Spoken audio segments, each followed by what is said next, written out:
Good morning guys! Today's video ay mag-harvest ako ng aking maliit na tanim, pichay.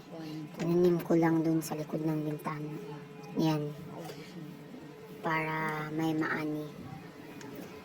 Ayan ang aking pichay. Kunti lang siya. Pero makagulay na din. Ihalo namin mamaya sa karne. Sarap ng ulam namin mamaya. Yan. Ang ud. Ud. Dali. Dali.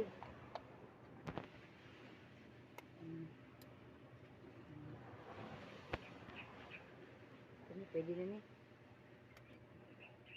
Pero tataniman ko siya uli. Kasi may ano pa ako eh. May buto pa ako ng pichay. Madami. Kaya tataniman ko uli yan. Kasi madaming uod yan dyan. Kaya ano, kinuha ko na masayang eh. Daw na.